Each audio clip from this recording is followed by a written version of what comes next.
네, 시편 119편입니다.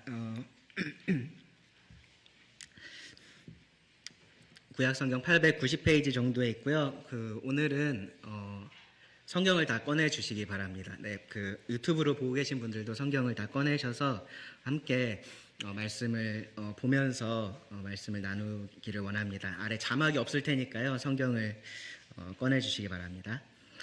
시편 119편이고요. 우리가 성경을 읽는 이유라는 제목으로 오늘 말씀을 좀 나누려고 합니다. 새해가 되면 이제 새로운 마음으로 뭔가 이렇게 시작하려는 사람들이 많죠. 아마 이 자리에 계신 분들도 또 이렇게 해가 바뀌면서 이런 거 해봐야지 저런 거 해봐야지 이제 그렇게 계획하신 분들이 많이 계실 텐데요. 제가 뭐 올해 통계를 찾아보고 그런 건 아닌데 제가 확신할 수 있는 것은 아마 다른 해하고 크게 다르지 않을 거라고 생각을 해요.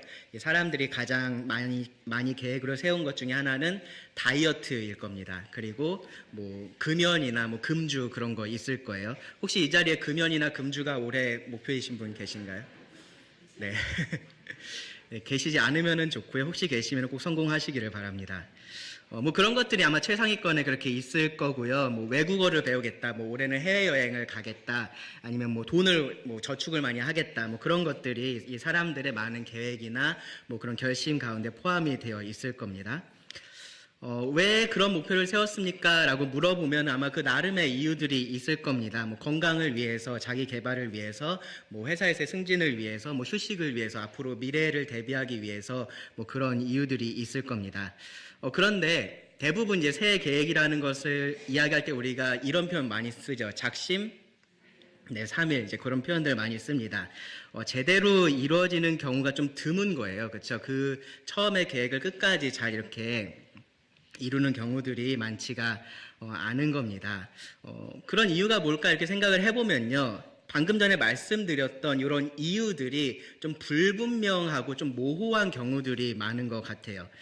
건강을 위해서 다이어트를 하겠다라고는 말을 하는데 사실 일상생활 하는데 그렇게 크게 지장이 없으면 또 혹은 지장이 있더라도 그것이 그렇게 크게 느껴지지 않으면 필요성은 느끼는데 절박성은 느끼지 못하는 거죠. 그러니까 다이어트에 실패할 확률이 훨씬 더 커집니다. 그래서 집에 가면 이제 빨래거리로 사용되는 러닝머신들 그렇게 하나씩 있는 집들이 있고 뭐 자전거, 실내 자전거 같은 것도 이제 자기 용도를 잃고 그렇게 사용되기도 하는 거죠. 헬스장도 가보면요. 연초에 회원수가 이렇게 확 늘어나는데 실제적으로 사용자들은 적다라고 말을 합니다. 그런데 만약에 이런 거 한번 생각해 보세요. 만약에 1년에 5kg를 감량하지 않으면 킬로그램당 1,000만 원의 벌금을 내야 된다라고 우리나라의 법이 정해졌다라고 한번 생각해 보십시오. 그러면 어떨까요? 네. 그러면은 아마 살을 뺄 겁니다. 그렇죠. 물론 돈 많으신 분들은 괜찮겠지만 대부분의 분들은 살을 빼려고 노력을 할 겁니다. 어떤 일을 하든지 어떤 목표를 세우든지 그 이유가 확실해야 그리고 내가 그 이유를 좀 중요한 것으로 받아들일 수 있어야 성취를 할 수가 있는 거죠. 자, 그 통계를 이제 교회로 한번 가져와서 생각을 해볼게요. 여러분들 생각에 교회의 성도들을 대상으로 한다면 이 한 해의 목표로서 가장 많이 이야기하는 것이 뭐일 것 같으세요? 네. 대부분 그럴 겁니다. 그렇죠? 성경 읽기, 기도하기, 그것이 아마 최상위권에 있을 겁니다. 뭐 가족들 전도하기, 뭐 그런 것들도 있을 텐데 아마도 개인의 그러한 새해 기도 제목 혹은 새해 목표로는 성경 읽기하고 기도하기가 최상위권에 있을 겁니다. 조금 더 구체적으로는 올해는 성경 일독을 하겠다라던가 아니면 매일 내가 큐티를 하겠다라던가 뭐 하루에 몇 분씩 내가 기도를 하겠다라던가 뭐 우리 교회 같으면은 뭐 기도 제목에 나온 그 성도들의 이름을 하나하나 이렇게 보면서 매일 기도를 하겠다 이제 그런 목표들이 있겠죠. 뭐 새벽교회가 하는 교회들 같으면은 뭐 특세라고도 하던데 그런 특세에 내가 빠지지 않고 하겠다 뭐 그런 것들이 새해 목표가 될 겁니다. 그러면은 이유가 뭘까요? 왜 이 교회에 다니시는 분들, 왜 이 성도들은 그렇게 성경 읽기하고 기도하기를 새해 목표로 많이 생각을 할까요? 그렇게 물어보면요, 뭐 어떤 분들이 이렇게 답할 수 있어요. 뭐 교회 다니면 다 그렇게 하는 거 아니야? 이제 그런 식으로 답을 할지도 모릅니다. 그런데 아마 조금이라도 이렇게 생각을 하시는 분들은 이런 식으로 답을 할 거예요. 주님을 더 알기 위해서, 주님을 더 닮기 위해서, 더 가까이 가기 위해서, 영적인 성장을 위해서 그렇게 하고 싶다라고 아마 이야기를 하실 겁니다. 맞는 얘기죠, 그렇죠? 말씀과 기도, 말씀과 이 기도라는 것이요, 우리와 하나님과의 관계에 있어서 가장 기본이 되는 것이고 가장 필수적인 겁니다. 기본적으로 우리는 말씀을 통해서 하나님께서 나에게 하시는 말을 듣는 거고요, 기도라는 것을 통해서 내가 하나님께 이야기를 하는 겁니다. 그러니까 말을 하고 듣는 것, 그걸 우리가 뭐라 그러죠? 의사소통이라고 하잖아요. 그렇죠? 이 인간 관계에 있어서도 가장 기본이 되는 그러한 의사소통이 하나님과 우리 사이의 관계에서는 이 기도와 말씀을 통해서 이루어진다라는 겁니다. 그래서 이 개인의 신앙생활에 있어서 항상 강조되는 것이 기도하고 말씀인 겁니다. 그런데요, 때로 우리는요, 좀 막연하게 그냥 건강을 위해서 다이어트 해야죠 라고 말하는 것처럼, 혹은 뭐 국제화 시대에 영어 정도 해야죠 라고 그렇게 말을 하는 것처럼, 주님 알기 위해서 성경 읽고 기도해야죠 라고 그렇게 말을 하는 것 같을 때가 있어요. 그러니까 진짜로 그것이 중요하다라고 느끼지 못하면서 그게 그냥 보편적인 대답이니까 그렇게 이야기를 하는 겁니다. 그 이유에 대해서 정말로 제대로 생각을 해보지를 않는 거죠. 그러다 보면요, 거기서 조금 더 상태가 안 좋아지기도 해요.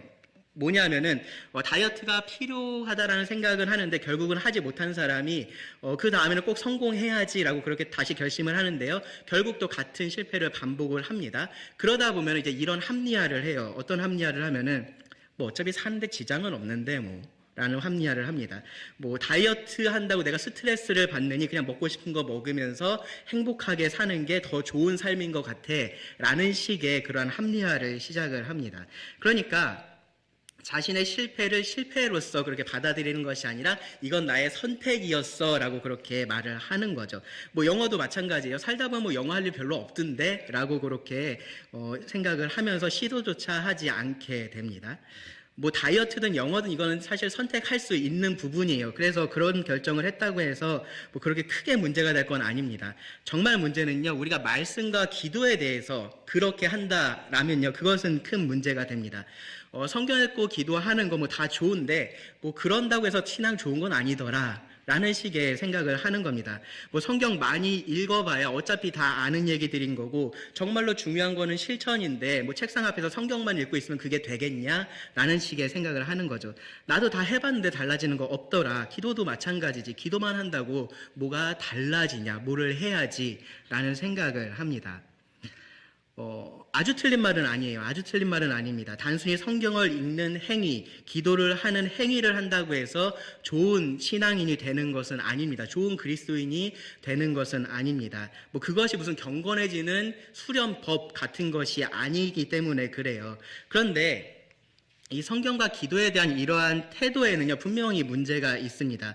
근본적으로 우리가 성경을 왜 읽는지, 그리고 기도를 왜 하는지에 대한 무지의 문제입니다. 그 이유에 대해서 제대로 알고 있지 못하기 때문에 그렇게 이야기를 하는 겁니다. 그래서요, 오늘 이 주일 이 시간 하고요, 그리고 수요일에 제가 또 말씀을 전하게 될 텐데, 그 두 시간을 통해서 우리가 성경을 읽는 이유, 그리고 기도를 하는 이유에 대해서 좀 같이 생각을 해 보려고 합니다. 여러분들이 그런 것들 중요하다라고는 생각을 하셨는데 그 이유에 대해서 좀 막연하게 생각을 하고 계셨다면, 혹은 조금은 방금 제가 안 좋은 예로서 말씀을 드렸었던 것처럼 조금은 부정적인 그런 생각을 혹시라도 가지고 계셨다면요, 이 말씀을 통해서 조금은 더 구체적으로 그리고 긍정적인 이유를 꼭 발견하실 수 있기를 바랍니다. 당연히 모든 이유를 다 다룰 수는 없어요. 근데 다만 이유 없이 그냥 그렇게 행하거나 혹은 이유 없이 그냥 행하지 않거나 그렇게 했다면요, 이 시간을 통해서 최소한 내가 말씀을 읽는 이유, 내가 기도를 하는 이유를 여러분 진지하게 생각해 보실 수 있기를 바랍니다. 그리고 정말로 바라는 것은요, 우리 모두가 그 분명한 이유를 알고요, 성경 읽기와 기도에 더 힘쓰게 되는 겁니다. 그리고 그렇게 해서 정말로 하나님을 알고 또 하나님을 닮고 하나님과 동행할 수 있게 되기를 바랍니다. 설교를 준비하면요, 이제 저 같은 경우 대부분 본문이 먼저 정해지고요, 그리고 그 내용을 가지고 제목을 그렇게 정하게 됩니다. 그래서 제목이 항상 나중에 나와서 이렇게 제목 알려주세요라고 하는 사람한테 항상 미안할 때가 있는데, 이번에는요, 그 순서가 바뀌었어요. 제목을 먼저 정했습니다. 그리고 합당한 본문이 어딜까를 고민을 했습니다. 가장 먼저 생각났었던 본문이요, 바로 이 시편 119편입니다. 시편 강해를 제가 지금 어디까지 했냐면 87편까지 했어요. 그러니까 119편이 되게 아직은 좀 멀게 그렇게 느껴지기는 하는데요. 그래도 언젠가 좀 자세하게 이 시편 119편을 나눌 날이 있을 겁니다. 오늘은 아니에요. 다음에 언젠가 제가 119편을 할 날이 올 겁니다. 그리고 제가 이제 한 가지 기대하고 있는 것은 이제 그렇게 119편을 하게 될 때가 되면은 이 시편 119편 전체를 이 시간에 한번 같이 읽어보고 싶습니다. 아마 시간이 한 30분 정도 걸릴 거예요. 네, 꽤 길기 때문에 한 그 정도 걸릴 텐데 미리 말씀을 드립니다. 언젠가 제가 읽을 겁니다. 그러니까 여러분 제가 읽을 때 당황하지 마시고 저 사람이 그때 한다고 했던 거 드디어 하는구나 그렇게 생각을 하시면 됩니다. 오늘은 그 시간은 아니에요. 오늘은 그 시간은 아니고요. 이 말씀 안에서 방금 전에 제가 말씀드렸던 제목, 우리가 성경을 읽는 이유에 해당되는 내용들을 좀 찾아가면서 좀 정리를 하면서 말씀을 나누려고 합니다. 대신에 제가 말씀을 많이 읽기는 읽을 겁니다. 그러니까 119편을 펴두시고요. 다른 데 안 갈 테니까 119편을 펴두시고 잘 따라오면서 함께 말씀을 좀 상고했으면 좋겠습니다. 준비되셨나요? 네. 시편 119편은요, 누가 기록을 했는지 알 수가 없습니다. 물어보면 아마 성도님들 중에서 다윗 아니에요? 이제 그렇게 얘기하시는 분들이 사실 많이 계실 거예요. 근데 보면은 요 위에 표제도 그렇고요, 내용을 봐도 그렇고요, 이것이 꼭 누가 썼다라고 우리가 그렇게 특정하기는 굉장히 어렵습니다. 다윗이라고 이제 생각을 하게 되는 이유 중에 하나는 시편 19편하고 약간 유사한 면이 좀 비슷한 내용들이 있기 때문에 그렇습니다. 그래서 이제 다윗이라고 그렇게 생각하는 사람들도 있고요. 다니엘이 썼다라고 생각하는 사람도 있고 에스라가 썼다라고 생각을 하는 사람도 있습니다. 누구인지는 우리가 사실은 여기서는 알 수가 없습니다. 그런데요, 저자가 누구든지 이 시편 119편을 읽어보면은 분명하게 우리가 이 저자에 대해서 알 수 있는 사실이 있습니다. 뭐냐 하면은요, 이 사람은 누가 됐든지, 다윗이 됐든지, 다니엘이 됐든지, 에스라가 됐든지, 혹은 다른 누가 됐든지, 이 사람은요, 하나님의 말씀을 읽는 사람이었다라는 겁니다. 이 사람은 정말로 하나님의 말씀을 읽는 사람이었습니다. 하나님의 말씀이요, 이 시편에는 최소한 8개의 다른 단어로서 그렇게 표현이 돼요. 율법이라는 단어가 나오고요. 증거, 법도, 율례, 계명, 판단, 그리고 말씀, 그리고 약속. 이제 우리 성경에는 그 약속이라는 단어도 말씀으로 번역이 됐는데 사실 약속으로 이해를 하시면 좋습니다. 약속의 말씀인 거죠. 그렇게 8개의 다른 단어, 최소한 8개, 사실은 찾아보면 그 이상도 있는데 그 8개가 반복해서 계속해서 등장을 합니다.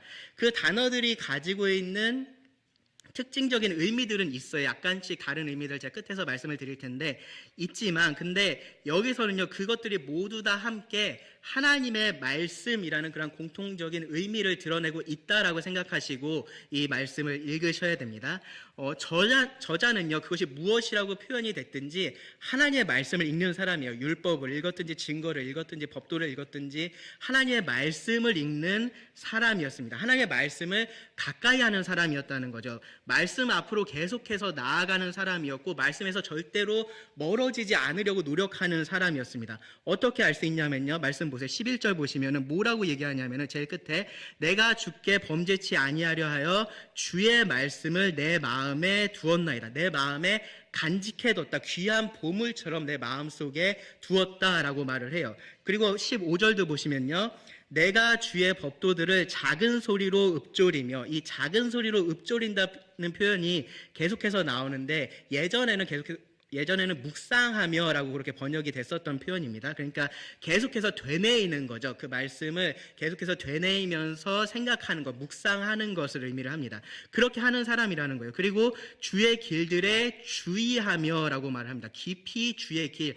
하나님의 말씀을 생각했다라는 말입니다. 31절 보시면요, 내가 주의 증거들에 어떻게 했다고요? 매달렸다라고요. 매달렸다. 그러니까 꽉 붙들고 거기서 떨어지지 않으려고 했다라는 말입니다. 조금 뒤로 가셔서 141절도 보세요. 141절 보시면 내가 미천하여 멸시를 당하나 주의 법도를 잊지 아니하였나이다. 네, 자기가 미천하고 멸시를 당하는 그런 상황 속에서도 이 주의 법도, 하나님의 말씀은 내가 잊지 않고 있었다라고 말을 합니다. 그러니까 이 표현들만 봐도요, 이 시편의 저자가 얼마나 말씀을 계속해서 가까이 했는지를 알 수 있습니다. 밤낮을 가리지 않고 계속해서 말씀 앞으로 이 사람은 나갔습니다. 보세요. 55절 보시면 여호와여 내가 언제입니까? 55절 내가 밤에 주의 이름을 기억하고 주의 법을 지켰다라고 말을 합니다. 62절 보세요. 내가 주의 의로운 규례도로 말미암아 밤중에 일어나 주께 감사하리이다라고 말을 합니다. 조금 뒤로 가셔서 147절을 보세요. 147절 보시면 내가 날이 밝기 전이면 언제예요? 새벽이죠, 그렇죠? 내가 날이 밝기 전에 부르짖으며 주의 말씀을 받았사오며, 그 아래 148절에서도요, 주의 말씀을 조용히 읊조리려고 내가 새벽녘에 눈을 떴나이다. 164절도 보세요. 주의 의로운 규례들로 말미암아 내가 몇 번이요? 하루 7번씩 주를 찬양하나이다. 네. 하나님의 말씀으로 인해서 하루에 최소한 7번은 읽었던 거죠. 그렇게 하나님의 말씀을 읽으면서 자연스럽게 하나님을 찬양했다라고 말을 합니다. 23절을 보시면요. 23절에서는 뭐라고 얘기를 하냐면은 고관들도 앉아서 나를 비방하여 싸우나 자기를 비방하는 사람들이 있었던 거죠. 근데 이 사람은 어떻게 했대요? 주의 종은 주의 율례들을 작은 소리로 읊조렸나이다. 다른 사람이 나를 막 비방을 하고 있는 그런 상황에서도 하나님의 말씀을 계속해서 묵상하고 있었다라는 거죠. 83절도 보세요. 내가 연기 속에 가죽부대 같이 되었으나, 이 연기 속에 가죽부대 같이 되었다라는 이 표현은 어떻게 됐다라는 얘기냐면 내가 아주 쪼그라들었고 내가 아주 까맣게 타버렸다라는 얘기예요. 그런 괴로운 상황 속에 있을지라도 어떻게 했습니까? 주의 율례들을 잊지 아니하나이다라고 말을 합니다. 그러니까 무슨 얘기냐면요, 이 사람은요 시간하고 관계없이 자기가 어떤 상황에 있었든지 상관없이 계속해서 하나님의 말씀을 잊지 않고 말씀에 가까이 나가는 사람이었다라는 겁니다. 말씀을 계속해서 읽었고요, 되뇌었고요, 그것을 묵상을 했습니다. 그렇기 때문에 이렇게 말을 할 수 있어요. 98절을 보시면 이렇게 말합니다. 98절 주의 계명들이 항상 나와 함께함으로. 네. 주의 계명들이 항상 나와 함께함으로. 하나님의 말씀이 항상 그와 함께했습니다. 어떻게 그럴 수가 있습니까? 이 시편 저자가 하나님의 말씀과 항상 함께했기 때문인 거예요. 하나님의 말씀을 떠나지 않았기 때문인 겁니다. 시편 119편의 저자는요, 하나님의 말씀을 읽는 사람이었습니다. 하나님의 말씀에 계속해서 가까이 나아갔던 그러한 사람이었습니다. 자, 그럼 우리가 이제 질문을 해야 되죠. 왜 그랬을까요? 왜 이 사람은 하나님의 말씀을 그렇게 읽었을까요?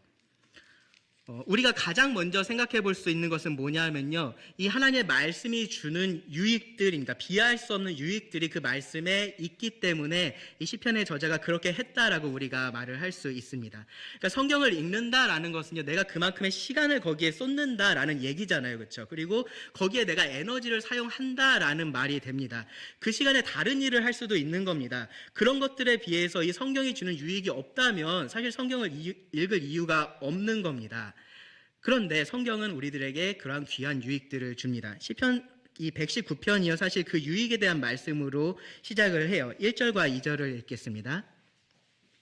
1절, 2절 보시면 행위가 온전하여 여호와의 율법을 따라 행하는 자들은 복이 있으며 여호와의 증거들을 지키고 전심으로 여호와를 구하는 자는 복이 있도다. 시편 1편의 말씀하고 비슷하죠, 그렇죠? 시편 1편의 말씀처럼 말씀을 읽고, 이 하나님의 말씀을 읽고 그것을 따라서 행하는 사람, 그렇게 살아가는 사람이 복이 있다라고 그렇게 선포를 합니다. 복이 있다, 성경에서 복이 있다라고 말하는 것은요, 오늘날 우리들에게 더 익숙한 표현은 사실 행복이에요. 행복. 그러니까 그런 사람이 행복한 사람이다라는 겁니다. 세상의 모든 사람들이 이러한 행복을 추구하면서 살아가요. 행복하려고 삽니다. 근데 그 참된 행복이요, 누구에게 주어진다라고 말을 하고 있냐면은 이 하나님의 말씀을 읽고 행하는 자에게 주어진다라고 지금 말을 하고 있는 거예요. 세상의 기준에서는 이해할 수가 없는 말입니다, 사실은. 왜 그러냐면은 행복이라는 것, 세상이 말하는 행복은요, 내가 하고 싶은 걸 하는 게 행복이에요. 내가 원하는 것을 얻는 것이 행복입니다. 그렇기 때문에 내가 하고 싶은 것을 하지 못하게 하는 모든 것들은 뭐냐 하면은 나의 행복을 방해하는 것들이 되죠. 내 행복의 장애물이 됩니다. 우리는 그렇게 생각을 해요. 우리가 그렇게 배워서 그렇습니다. 어디서 배웠습니까? 세상에서 배웠습니다. 사탄에게 그렇게 배웠습니다. 그런데 그것은 사탄의 속임수입니다. 우리가 하고 싶은 것을 하면요, 여러분, 우리가 정말로 행복해지나요? 여러분의 삶을 한번 돌이켜보세요. 내가 원하는 것을 했을 때 그것이 정말로 나에게 참다한 행복을 가져왔는지 한번 생각해 보시기 바랍니다. 우리는 혼자 사는 것도 아니에요. 같이 삽니다. 서로가 자기가 하고 싶은 것을 하려고 하면은 뭐가 생겨요? 갈등이라는 것이 생길 수밖에 없습니다. 서로 부딪힐 수밖에 없는 거죠. 그러다 보니까 아군이 생기고요, 적군이 생깁니다. 나하고 추구하는 방향이 비슷한 사람은 아군이 되고요, 그렇지 않은 사람들은 적군이 됩니다. 아군이 있고 적군이 있으니까 뭐를 합니까? 싸웁니다. 전쟁을 합니다. 그러니까 결국은 서로가 원하는 것을 다 얻지를 못하게 됩니다. 얻는다고 해도요, 그것으로 만족을 하지를 못합니다. 거기에 행복이 없습니다. 내가 원하는 것을 얻는 데는 사실 행복이 없습니다. 행복은요, 우리를 창조하신 그 하나님께서 제시하신 그 길을 따라갈 때 거기에 행복이 있습니다. 그래서 하나님의 말씀을 읽고 말씀을 묵상하고 말씀에 따라서 행하는 자, 그렇게 살아가는 자가 복이 있는 사람이라고 성경이 말을 하는 거예요. 그런 사람들이 행복한 사람들입니다. 말씀이 우리를 참된 행복으로 인도를 합니다. 자, 그러면요, 이 말씀이 어떻게, 그리고 어떤 행복으로 우리를 인도를 할까요? 이 시편 119편 말씀을 읽어보면요, 그 성경이 우리들에게 주는 유익에 대해서 정말로 많이 기록이 되어 있어요. 제가 이렇게 저렇게 막 찾아보니까 뭐 10가지 뭐 유익, 뭐 5가지 유익 그런 식으로 많이 있던데, 어떤 사람은 70가지 찾았더라고요. 70가지 유익. 사실 찾아보면 더 찾을 수 있을 것 같아요. 이게 굉장히 긴 말씀이기 때문에 우리가 이 안에서 많이 찾아볼 수 있습니다. 여러분 시간이 되시면요, 형광펜이나 뭐 이렇게 볼펜 같은 거, 색연필 같은 거 가지시고 한번 쭉 읽어가면서 그 유익들을 다 이렇게 한번 밑줄 한번 그어 보시기 바랍니다. 오늘은요, 가장 중요한 것, 성경이 우리들에게 주는 가장 중요한 유익 한 가지를 제가 말씀을 드리고요, 그리고 그것하고 관련된 몇 가지만 좀 살펴보기를 원합니다.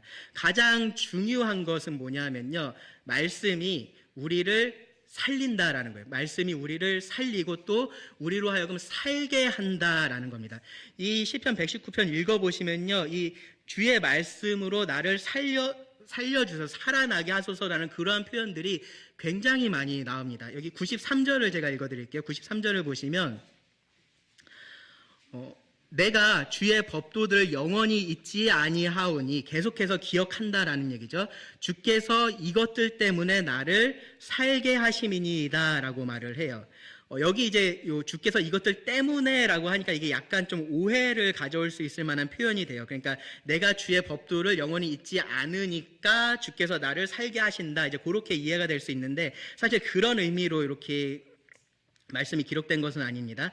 여기 때문에 보다는요, 사실 더 정확하게 말하면은 로나 혹은 통해서라고 여러분 이해를 하셔야 됩니다. 그러니까 무슨 말이냐면은 주께서 이것들로 나를 살게 하신다, 혹은 이것들을 통해서 나를 살게 하신다라고 그렇게 말을 하는 거예요. 그리고 그렇기 때문에 이 주의 법도들을 절대로 잊지 않겠다라고 말을 하는 겁니다. 왜냐하면은 하나님께서 이 하나님의 말씀으로 나를 살게 하시기 때문에 내가 이 말씀을 절대로 영원히 잊어버리지 않겠다라고 이 93절에서 말을 하는 겁니다.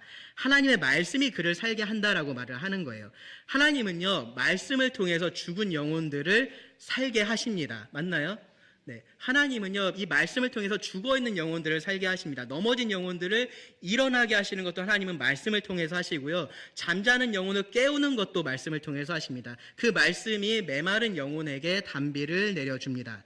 그래서 시편 기자가 이렇게도 고백을 해요. 50절 보시면, 이 말씀은 나의 고난 중에 위로라. 주의 말씀이 나를 살리셨기 때문이니이다. 주의 말씀이 나를 살리셨다. 여기서 말하는 이 의미는 뭐냐면요, 참된 삶을 풍성한 삶을 누리게 한다라는 그러한 의미입니다. 실제로 이 세상에 살면서 고난을 피할 수 없고요, 사실 하나님이 그런 고난을 사용을 하세요.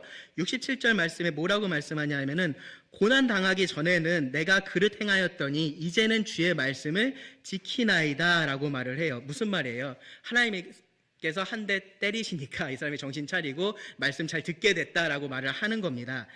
이 말씀을 보면요, 이 시편 기자는요, 고난을 통해서 자기가 잘못 행하고 있다라는 것을 깨닫게 됐다라는 거예요. 그렇죠? 그러면서 그것을 통해서 내가 이제는 주의 말씀을 떠나지 않는다라고 고백을 합니다. 그러니까 하나님께서 고난을 사용하신 거죠. 이 고난이라는 것을 통해서 그의 삶에 고난을 허락하셔서 그를 바로 잡아 주신 겁니다.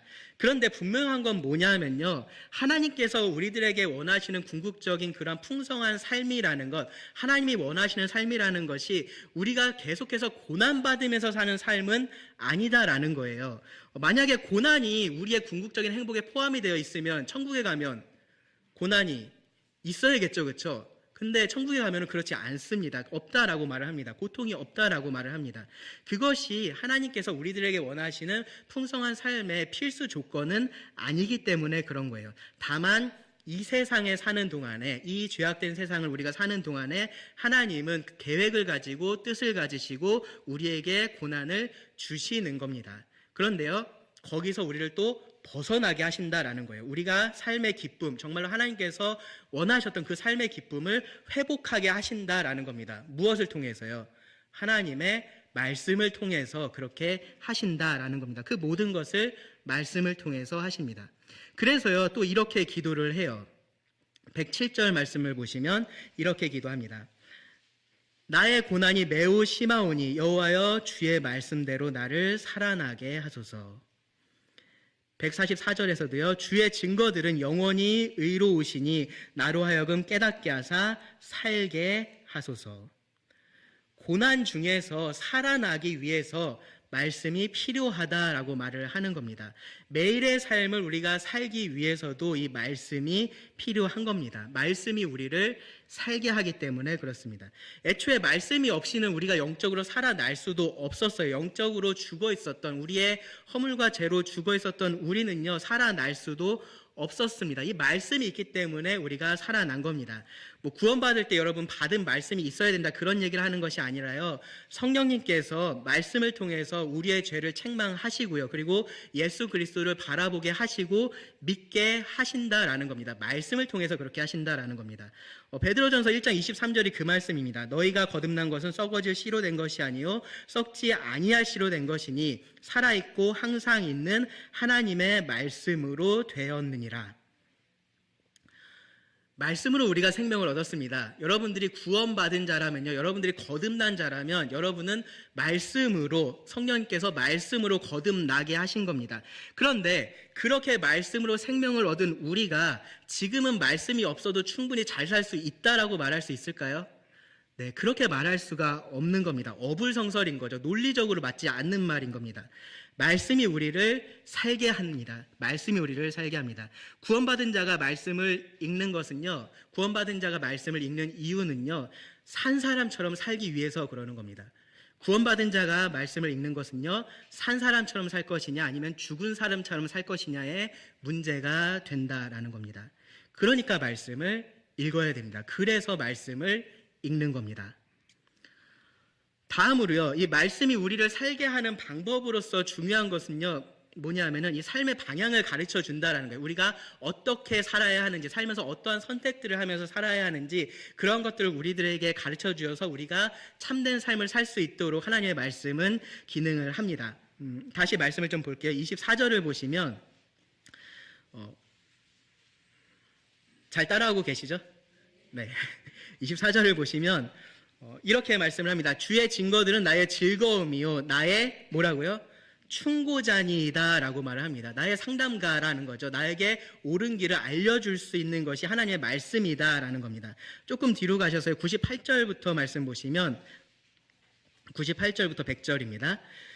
주의 계명들이 항상 나와 함께 함으로 그것들이 나를 원수보다 지혜롭게 하나이다. 네, 하나님의 말씀이 나를 지혜롭게 한다라는 거죠. 99절, 내가 주의 증거들을 늘 읊조림으로 나의 명철함이 나의 모든 스승보다 나으며 주의 법도들을 지킴으로 나의 명철함이 노인보다 나으니이다. 네, 스승에게 배우는 것, 나이가 많으신 분들에게 배우는 것보다 더 명철한 것, 더 많은 지혜가 어디에 있다라는 거예요? 하나님의 말씀에 있다라고 말을 하는 겁니다. 104절도 보세요. 주의 법도들로 말미암아 내가 명철하게 되었으므로 모든 거짓 행위를 미워하나이다. 105절이요. 주의 말씀은 내 발의 등이요 내 길의 빛이니이다. 130절이요. 주의 말씀을 열면 빛이 비치어 우둔한 사람들을 깨닫게 하나이다. 지금 나의 모습은요, 지금 여러분들의 모습은요, 그동안에 여러분들이 계속해서 선택해온 것들의 결과물이라고 할 수 있을 정도로 우리의 삶이라는 것은 이런 계속되는 선택의 연속입니다. 선택할 때 대충 하는 사람들은 없습니다. 물론 이제 중요하지 않은 선택들은 좀 대충 하죠. 그렇죠? 뭐 짜장면 먹을지 짬뽕 먹을지 그거 두고서 계속 고민하고 있으면 그런 사람은 신중한 사람이 아니라 주변 사람들 짜증나게 하는 사람인 거잖아요. 피곤해집니다. 물론 이제 건강을 위해서 둘 다 먹지 않는 선택을 하려고 신중하게 그렇게 할 수도 있기는 합니다.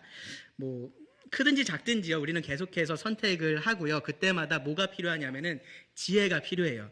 통찰력이 필요하고요. 분별력이라는 것이 필요합니다. 그런 우리에게 최고의 상담을 해줄 수 있는 것이 바로 하나님의 말씀인 겁니다. 물론 성경을 읽는다고 해서요, 저한테 어디 가서 살라라고 성경이 말하지 않고요, 어느 교회 나가라라고 말하지 않습니다. 어느 직장에 가서 이런 일을 해라라고 성경이 말해주지 않아요. 누구를 만나서 결혼하라라고 그렇게 말해주지도 않습니다. 뭐 그런 것들이 다 기록되어 있는 것이 아니에요. 여러분, 만약에 그런 것을 기대하고 성경을 열고서 그 안에서 지혜를 찾으려고 하시면요, 잘못된 결론에 분명히 이르게 될 겁니다. 어떻게 해야 되는 거냐면요, 그런 결정을 하기 전에, 그런 상황을 내가 만났을 때가 아니라 평소에 그런 일들을 만나기 전에 내가 말씀을 가까이 해야 되는 거예요. 그래서 그 말씀에서 내가 지혜를 얻고 통찰력을 얻고 분별력을 얻어야 되는 겁니다. 그런 것들로 나를 가득 채워놔야 되는 겁니다. 그리고 나서 그런 상황을 만나면 어떻게 하면 되는 거예요? 내가 선택을 하면 되는 겁니다. 하나님께서 주신 지혜로, 그 통찰력으로, 그 분별력으로 그 상황들을 바라보고 선택을 하면 되는 겁니다.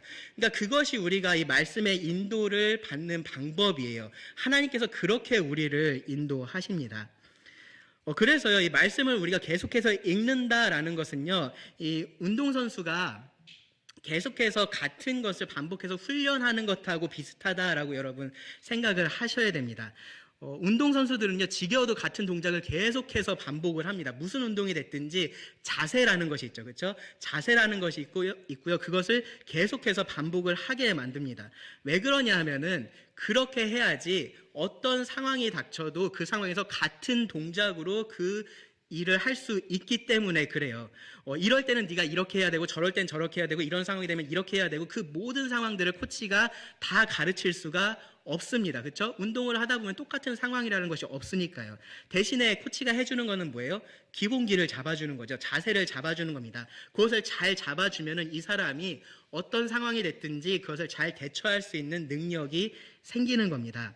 말씀을 통해서 인도받는다라는 것도 마찬가지예요. 어떠한 상황이 벌어졌을 때 가서 코치님 이제 어떻게 해야 돼요? 라고 물어보는 것이 아니라 그 전에 그 말씀으로 나를 잘 채워놓고 이 말씀을 읽고 말씀에 내가 능숙해진다면 실제 삶에서 우리가 바른 결정들을 할 수 있다라는 겁니다. 바르게 말씀을 따라서 살아갈 수가 있게 되는 겁니다. 이 지혜와 통찰력이라는 것, 분별력이라는 것 어느 한순간에 생겨나지 않아요. 이 말씀에 대해서 우리가 가끔씩 이렇게 반응하시는 분들 계세요. 뭐 대충 이렇게 살라는 거잖아. 아무리 말씀을 드려도 뭐 대충 이렇게 살라는 거잖아 라고 그렇게 반응하시는 분들이 계십니다. 그러면요, 그거는 뭐하고 똑같냐면요, 운동을 그냥 대충 배운 것하고 똑같습니다. 어떻게 돼요? 운동을 제대로 못 배우면은 대충 할 수밖에 없습니다. 잘하는 데는 한계가 있습니다. 제대로 말씀을 따라서 살지 못하게 된다라는 거예요. 그러니까요, 여러분, 말씀을 다 안다라고 생각하지 마시고요. 대충 다 그거 다 알아라고 생각하지 마시고요. 계속해서 말씀을 보시기 바랍니다. 계속해서 말씀을 묵상하시기 바랍니다. 계속해서 말씀을 배우시기 바랍니다. 그래야지 이 하나님의 말씀이 내 발에 등이 되고 내 길에 빛이 되는 겁니다. 성경책을 그냥 들고 있으면 거기서 빛이 나오는 게 아닌 거예요. 성경책을 열어서 보셔야 그것이 내 발에 등이 되고 빛이 됩니다. 비슷하게 또 말씀이 우리들에게 주는 유익이 있어요. 뭐냐면요, 우리를 죄악된 삶에서 보호해준다라는 겁니다. 여기 11절 말씀을 보시면 이렇게 말씀을 해요. 시편 기자가 내가 주께 범죄하지 아니하려 하여 주의 말씀을 내 마음에 두었나이다. 범죄하지 않기 위해서, 죄를 범하지 않기 위해서 하나님의 말씀을 그 마음의 깊은 곳에 두었다라는 겁니다. 그 조금 위에 9절에서도 이렇게 말하죠. 청년이 무엇으로 그의 행실을 깨끗하게 하리까? 주의 말씀만 지킬 따름이니이다.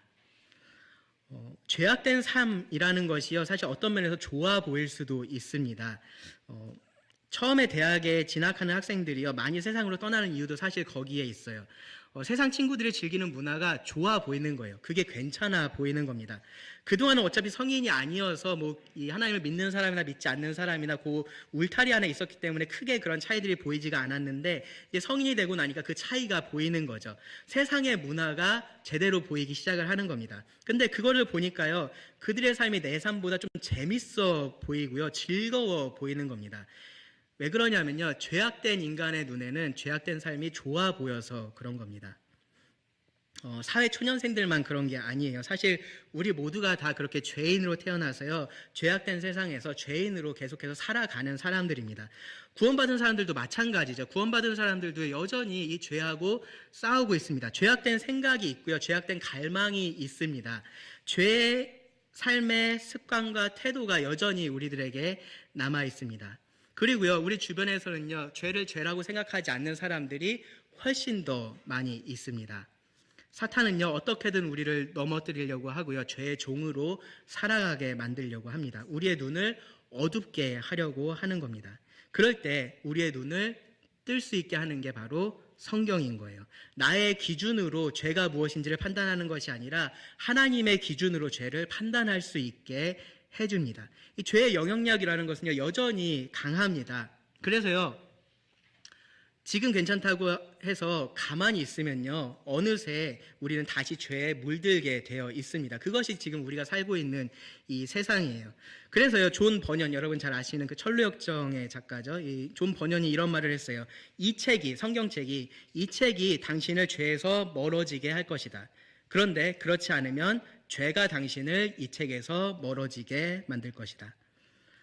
네, 하나님의 말씀인 성경을 우리 마음에 두어야 됩니다. 잘 때 이 성경책 가슴 위에 올려놓고 자라, 그런 얘기를 하는 게 아니고요, 성경을 펴서 읽어야 한다라는 겁니다. 읽고 묵상해서 내 마음에 하나님의 말씀이 항상 있게 해야 합니다. 그래야 이 말씀이 우리를 죄로부터 보호해집니다. 멀어지게 만들어줍니다. 이것 외에도요, 이 성경은요, 우리들에게 자유를 준다라고 96절에서 말하고요, 소망을 준다라고 49절에서 말합니다. 또 위로를 준다라고 76절에서 말합니다. 시편 기자는요, 성경에 이런 유익이 있기 때문에 성경을 읽었다라고 우리는 말할 수 있습니다. 성경을 읽는 것이 그에게 좋은 일이었던 거예요. 그에게 유익한 일이었다라는 겁니다. 이 시편 기자에게만 그럴까요? 그렇지 않죠. 우리에게도 똑같이 적용할 수 있습니다. 성경을 읽는 것은요, 우리에게, 나에게 좋은 일입니다. 그래서 우리가 성경을 읽습니다. 반대로요, 우리가 성경을 읽지 않겠다라고 말하는 것은 이 좋은 것들을 다 거절하겠다라고 말하는 것과 똑같습니다. 하나님께서 이 성경을 통해서 우리들에게 주시는 이 유익을요, 여러분 가볍게 생각하지 마시기 바랍니다. 그냥 성경 읽어야지 그런 생각을 하지 마시고요, 이 성경을 통해서 하나님께서 나에게 무엇을 주시겠다라고 약속을 하셨는지 이 말씀을 통해서 보시기 바랍니다. 제가 지금 유익이라고 계속 표현을 했는데요, 사실은요, 우리들에게 정말로 필수적인 것들이 이 성경을 통해서 옵니다. 있으면 좋고 없어도 그만인 것이 아니다라는 거예요. 이 성경을 통해서 하나님께서 우리들에게 주시는 그 은혜는 있으면 좋은데 없어도 적당히 살 수는 있지, 그런 게 아니다라는 거예요. 성경의 유익을 여러분 꼭 한번 깊이 묵상해 보시고요, 그리고 성경을 펴셔서 그 유익을 누리실 수 있기를 바랍니다. 시편 119편에서 발견할 수 있는 우리가 이 성경을 읽는 첫 번째 이유는요, 그것이 우리에게 좋은 일이어서 그렇습니다. 그것이 우리에게 좋은 것이어서 그렇습니다. 다음으로 우리가 찾을 수 있는 이유는 뭐냐면요, 그것이 우리가 하고 싶은 일이어서입니다. 우리가 하고 싶은 일이어서. 그러니까 무슨 말이냐면, 우리는요, 성경을 읽고 싶기 때문에 읽습니다. 이 시편 119편을요, 제가 처음부터 끝까지 함께 읽고 싶은 그러한 간절한 마음이 있는 이유가 뭐냐면요, 바로 여기에 있어요. 이 119편을 읽어보면요, 이 저자가 얼마나 하나님의 말씀을 즐거워하고 사랑하는지가 절절히 느껴집니다. 얼마나 그렇기 때문에 하나님의 말씀을 더 알기를 원하고 더 배우기를 원하고 더 가르침을 받기를 원하고 더 교훈을 얻기를 원하는지를 자연스럽게 알 수 있기 때문에 그렇습니다. 제가 여기 그런 표현들을 찾아놨어요. 몇 개 찾았게요? 25개 찾았습니다. 네. 사실 그거보다 더 많을 거예요. 근데 정확하게 그렇게 표현한 부분만 찾았는데 25개입니다. 제가 다 읽으면 좋겠지만 몇 개만 읽어드릴게요. 14절에 보시면요, 이렇게 말합니다. 내가 모든 재물을 즐거워함 같이 주의 증거들의 도를 즐거워하였나이다. 20절을 보시면요, 주의 규례들을 항상 사모함으로 내 마음이 상하나이다. 47절 보세요. 내가 사랑하는 주의 계명들을 스스로 즐거워하며 또 내가 사랑하는 주의 계명들을 향하여 내 손을 들고 주의 율례들을 작은 소리로 읊조리리이다. 72절 보세요. 주의 입의 법이 내게는 천천 금은보다 좋으니이다. 103절이요. 주의 말씀의 맛이 내게 어찌 그리 단지요 내 입에 꿀보다 더 다니이다. 113절입니다. 내가 두 마음 품은 자들을 미워하고 주의 법을 사랑하나이다. 127절입니다. 그러므로 내가 주의 계명들을 금 곧 순금보다 더 사랑하나이다. 131절입니다. 내가 주의 계명들을 사모함으로 내가 입을 열고 헐떡였나이다. 143절입니다. 환난과 우환이 내게 미쳤으나 주의 계명은 나의 즐거움이니이다. 왜 이 시편 119편의 저자가 하나님의 말씀을 그렇게 밤낮 없이 항상 읽고 묵상했는지는 너무나 명확합니다. 시편 기자는요, 우리가 돈을 좋아하는 것처럼 성경을 좋아했습니다. 우리가 맛있는 음식을 즐거워하는 것처럼 성경을 즐거워했습니다. 우리가 유튜브나 넷플릭스를 보는 것을 기뻐하는 것처럼 성경 보는 것을 기뻐했습니다. 여러분, 제가 지금 말씀드린 것들 좋아하기 힘드신가요? 돈이 있으면 너무 싫으신가요? 나 돈 좀 없었으면 좋겠어 그러시나요? 집에 재물이 너무 넘쳐나서 좀 어디 갖다 버리고 싶으신가요? 여러분, 맛있는 음식을 입에 넣으시면 뱉고 싶으신가요? 아, 이건 너무 먹기 싫어. 너무 맛있어서 싫어. 그러지 않습니다. 우리가 그런 것들을 좋아합니다. 하나님의 말씀을 그렇게 이 시편 기자가 했다라는 겁니다. 성경을 사랑했습니다. 그래서 더 알고 싶었고요. 그래서 더 깨닫고 싶었고요. 잠시라도 말씀을 떠나고 싶지 않았다라고 말합니다. 12절을 보세요.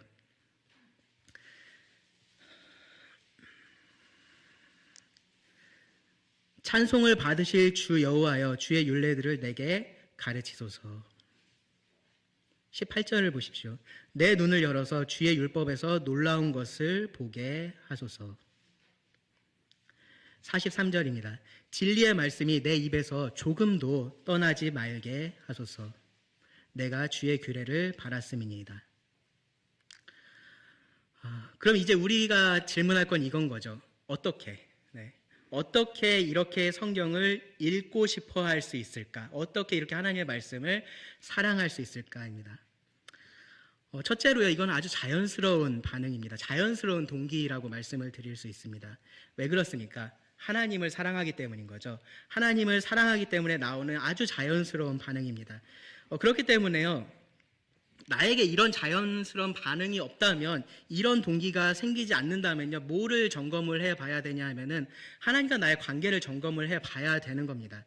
말씀을 전혀 읽고 싶지 않다라는 말은요, 하나님과 전혀 내가 대화하고 싶지 않다, 하나님의 말씀을 내가 전혀 듣고 싶지 않다라고 말하는 것과 똑같기 때문에 그렇습니다. 여러분, 구원받은 이후로 지금까지 나는 단 한 번도 성경을 읽고 싶었던 적이 없다라면요, 여러분, 구원을 정말로 진지하게 점검을 해보셔야 합니다. 하나님을 사랑하는 사람이 하나님의 말씀을 단 한 번도 사랑해 본 적이 없다면, 말씀을 읽어보고 싶었던 적이 없다면 그것은 정상이 아니기 때문에 그렇습니다. 그렇지 않고 나에게도 그렇게 말씀을 사랑했던 적이 있는데 지금 그렇지 않다면요, 여러분, 내가 그럼 왜 하나님에게서 멀어졌을까를 한번 생각해 보시기 바랍니다. 점검해 보시기 바랍니다. 여러분, 너무 바쁘실 수 있어요. 너무 바빠서 우선순위를 계속해서 놓치는 것이 쌓이고 쌓여서 지금의 모습이 됐을 수 있습니다. 그러면 그 우선순위를 좀 바꾸셔야 됩니다. 그 삶의 바쁜 부분들 조금은 내려놓으셔야 되는 겁니다. 해결되지 않은 죄의 문제가 지금 여러분의 삶 가운데 있을 수 있습니다. 그러면 어떻게 해야 됩니까? 그 죄의 문제를 하나님 앞에 가지고 와서 해결을 해야 되는 겁니다. 하나님께로 그렇게 돌아와야 되는 겁니다. 둘째로요, 이거는요, 경험에 의한 반응이기도 합니다. 전혀 먹어보지 못한 음식 아무리 잘 설명해줘도요, 여러분들 모르겠는데 저는 그렇게 먹고 싶은 마음이 그렇게 크게 생기지 않아요. 근데 아는 맛은 다르죠. 아는 맛은 다릅니다. 내가 알고 있는 맛이 있으면은 그것은 내가 정말로 먹고 싶은 마음이 생길 때가 있습니다. 누구는 어차피 아는 맛이야 라고 그렇게 얘기하기도 하는데 그 아는 맛이 내가 정말로 원하는 맛이라면 우리는 그것을 먹고 싶어 합니다. 하나님의 말씀도 그런 거예요. 말씀이 꿀보다 더 달다라고 하는 것은요, 어떤 사람이 할 수 있는 얘기냐면은 말씀을 읽어본 사람이 할 수 있는 얘기인 겁니다. 말씀을 읽어봤기 때문에 그 말씀의 단맛을 아는 겁니다. 어떤 재물보다 더 좋다라고 말하는 것도 마찬가지인 겁니다. 말씀을 읽어봐야 그 맛을 알 수 있는 거고요, 그 가치를 우리가 알 수 있습니다. 앞서 말씀드렸던 그러한 유익들, 이 성경의 유익들이 사실이구나라는 것을 깨달을 수가 있는 거죠. 그리고 그러한 경험들이 쌓이게 될 때 우리가 이 말씀을 더 즐거워하고요, 또 사랑할 수가 있게 되는 겁니다. 정말로 믿는 사람들이면요, 다들 이 시편 기자처럼 말씀을 기뻐하고 싶을 거예요. 그것이 정상이라고 생각을 합니다. 실제로 말씀을 내가 기뻐하고 있느냐를 논외로 두고서라도 그렇게 하고 싶은 마음이 있을 겁니다. 더 배우고 싶어하는 마음이 그 가운데 넘쳐나기를 바랄 겁니다. 여러분, 그러시다면 어떻게 하시면 되냐면은 지금 말씀을 펴서 읽으시면 됩니다. 읽고 싶어지지 않게 만드는 혹시 그러한 요소들이 여러분들의 삶에 있다면요, 그런 것들을 좀 이렇게 치우려는 노력들도 사실은 필요해요. 좀 줄이려는 노력들이 필요합니다. 개역개정 성경이 너무 딱딱해서 내가 성경이 읽고 싶지 않아 그러면요, 성경을 그냥 덮어두고 안 읽는 게 아니라 조금 더 쉽게 번역된 성경을 찾아서 읽으면 됩니다. 네, 안 읽는 것보다는 조금이라도 읽는 것이 훨씬 더 낫기 때문에 그렇습니다. 내가 성경을 가만히 앉아서 읽는데 조금 집중력이 부족해. 그러면 어떻게 하시면 되냐면요, 작년에 우리가 했었던 것처럼 말씀을 들으면서 읽으세요. 그렇게 노력을 하면 되는 겁니다. 하루에 1시간 말씀을 읽는 게 나는 너무 힘든 것 같아. 그럼 어떻게 하면 돼요? 10분 읽으시면 됩니다. 5분 읽으시면 됩니다. 안 읽는 것보다 훨씬 낫습니다. 1년에 몇 독을 여러분들이 꼭 하셔야 되는 게 아니에요. 꼭 1월 1일부터 성경 읽기를 시작하셔야 되는 것도 아닙니다. 여러분, 성경을 읽으시면 됩니다. 얼마나 됐든지 읽으시면 됩니다. 언제라도요, 내가 기쁘게 한 절이라도 읽고 그것이 내 마음속에 남는다면요, 그것이 내 마음속에 보물이 되는 거고요, 하나님의 말씀이 내 가운데 살아가는 겁니다. 그리고 그것이요, 내 삶을 바꿔가는 겁니다. 더 하나님을 알게 되는 거고요. 그렇기 때문에 우리가 성경을 읽습니다. 성경을 읽는 것은요, 우리들에게 다 좋은 일이어서 그렇고요, 또 우리가 하고 싶은 일이어서 그렇습니다. 마지막으로 제가 드리고 싶은 말씀은 뭐냐면요, 성경을 읽는 것은 우리가 해야 될 일이다라는 거예요. 해야 될 일. 시편 119편을 읽어보면요, 앞서서 말씀드렸었던 것처럼 이 시편 저자의 기쁨이, 하나님의 말씀에 대한 기쁨이 느껴지는데요, 동시에 또 모두 함께 느껴지냐면요, 이 사람이 의무감도 가지고 있구나라는 것이 느껴집니다. 종종 이 저자는 자신을 뭐라고 표현을 하냐면은 종이라고 표현을 해요. 주의 종. 그러니까 종으로서 이 주인의 말을 자기가 들어야 되고 지켜야 한다라는 사실을 계속해서 상기하고 있는 겁니다. 그러니까 하나님의 말씀은요, 우리가 원해서 읽기도 하지만 사실은 뭐냐면은 원하지 않아도 읽어야 된다라는 거예요. 왜냐하면 성경은 하나님의 말씀이니까 그렇습니다. 하나님의 말씀이니까 그렇습니다. 이 성경에 대한 다양한 표현들이 여기 나온다고 말씀드렸어요. 8가지가 나온다라고 말씀을 드렸는데요. 성경은요, 율법입니다. 율법. 우리가 어떻게 살아야 하는지를 가르치고요, 또 순종을 요구한다라는 말입니다. 성경은 증거이기도 합니다. 하나님에 대한 신뢰할 수 있는 증인으로서의 역할을 하는 거고요, 또 하나님의 높은 기준, 그리고 그에 따른 경고의 말씀을 담고 있다라는 의미입니다. 성경은 법도입니다. 우리가 주목해야 할 것이요, 잘못된 우리의 방법이나 이 세상의 방법이 아니라 하나님의 방법이다라는 것을 말을 해주는 그런 표현입니다. 특히 하나님은요, 작은 것들까지도 아주 세세하게 하나님의 방법으로 되기를 원하십니다. 성경은 율례입니다. 영원히 변하지 않는 거다라는 의미예요. 성경은 계명입니다. 하나님의 권위로 쓰여진 말씀이라는 의미입니다. 성경은 판단입니다. 하나님의 기준이라는 말입니다. 성경은 말씀입니다. 하나님께서 하신 말씀입니다. 그리고 성경은 약속의 말씀입니다. 성경이요, 이렇게 하나님의 말씀으로서 하나님의 권위를 가지고 있고요. 그리고 그 권위로서 우리들에게 무언가를 요구를 하고 있다면요, 성경을 읽는 것은 우리에게 있어서는 사실 선택의 문제가 아닌 겁니다. 1차적으로 하나님은 우리에게 읽으라고 성경을 주신 거예요. 책장에 꽂아두라고 주신 게 아닙니다. 여러분 그 성경 가방 속에 넣어두라고 주신 것이 아닙니다. 여러분들이 책상에서 엎드려 잘 때 불편할까 봐 머리에 받치라고 베개로 주신 것이 아닙니다. 성경을 통해서 자신을 드러내셨고요, 우리에게 읽으라고 이 말씀을 우리에게 주셨습니다. 여러분, 하나님이 어떤 분이신지를 생각해 본다면요, 이게 어떤 우선순위를 가져야 하는지를 분명하게 알 수 있을 겁니다. 바쁘다는 것, 시간이 없다는 것, 성경이 어렵다는 것, 내가 대충 다 성경 내용 안다라는 것, 뭐가 됐든지요, 성경을 읽지 않을 합당한 이유는 될 수가 없습니다. 왜냐하면 우리의 주인이시고 우리의 창조주이신 그 하나님께서 읽으라고 우리에게 이 성경을 주셨기 때문에 그렇습니다. 아마 많은 그리스도인들이 성경을 읽는 이유가 여기에 있을 거예요. 읽으라고 하니까, 읽어야 되니까 읽는 겁니다. 그런데 생각해 보면요, 우리가 이렇게 해야 돼서 하는 일들 있잖아요. 해야 된다라고 생각해서 하는 일들, 그런 일들은 우리가 잘 하지 않는 경우들이 많아요. 학교 졸업하면 공부하는 게 그렇게 재밌을 때가 있습니다. 근데 학교 다닐 때 어떻습니까? 공부하는 거 너무나 싫죠, 그렇죠? 비슷한 이유입니다. 성경도 읽어야 된다고 하니까 더 하기 싫은 것도 사실은 있습니다. 그런데요, 여러분 반대로 한번 생각해 보세요. 우리가 하는 많은 일들, 많은 중요한 일들이요, 우리가 해야 되기 때문에 하는 일들이에요. 우리가 좋아서 하는 일보다는 우리가 해야 되기 때문에 하는 일들이 사실은 우리 삶에 있어서 가장 중요한 일들이고 가장 필수적인 일들이 많이 있습니다. 아침에 일어나기 싫어도 여러분 일어나시죠, 그렇죠? 왜 일어납니까? 돈 벌어야 되니까 그렇잖아요, 그렇죠? 이 경제 생활을 위해서 그것이 필요하기 때문에, 중요하기 때문에 일어나시는 겁니다. 여러분 씻기 싫어도 씻으시잖아요, 그렇죠? 왜냐하면 그렇게 해야 되기 때문에 그렇습니다. 좋든지 싫든지 그 중요성 때문에 우리가 해야 하는 일, 우리가 하는 일들이 있고요. 성경 읽기도 사실은 그런 것들 중에서 가장 높은 우선순위에 있어야 하는 일이다라는 겁니다. 여러분이 믿는 자라면요, 여러분들이 정말로 구원받은 자라고 말씀을 하신다면요, 성경을 읽지 않아도 되는 합당한 이유를 찾으실 수 없는 것이 맞습니다. 왜냐하면 하나님께서 우리들에게 읽으라고 주신 책이기 때문에 그렇습니다. 그래서 우리는 성경을 읽습니다.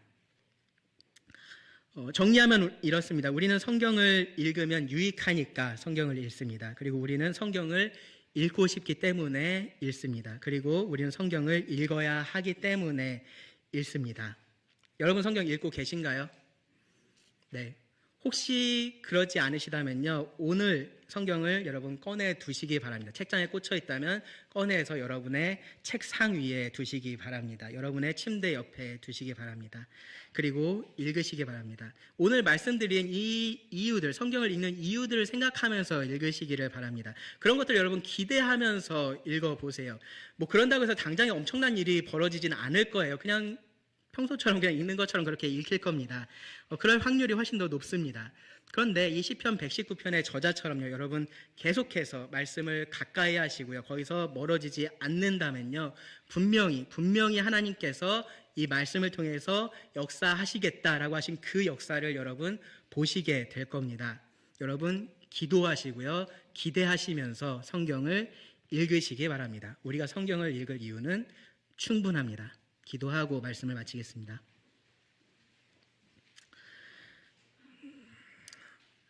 하나님, 우리에게 주신 이 말씀에 감사를 드립니다. 우리 손에 들려있는 이 성경이 얼마나 귀한 것인지 우리가 깨닫고 볼 수 있기를 원합니다. 이 성경을 열어서 하나님의 놀라운 것을 볼 수 있게 하시고, 이 성경에 따라서 살아가는 삶을 통해서 그 놀라우신 하나님을 우리가 경험하며 이 세상 가운데 선포할 수 있기를 원합니다.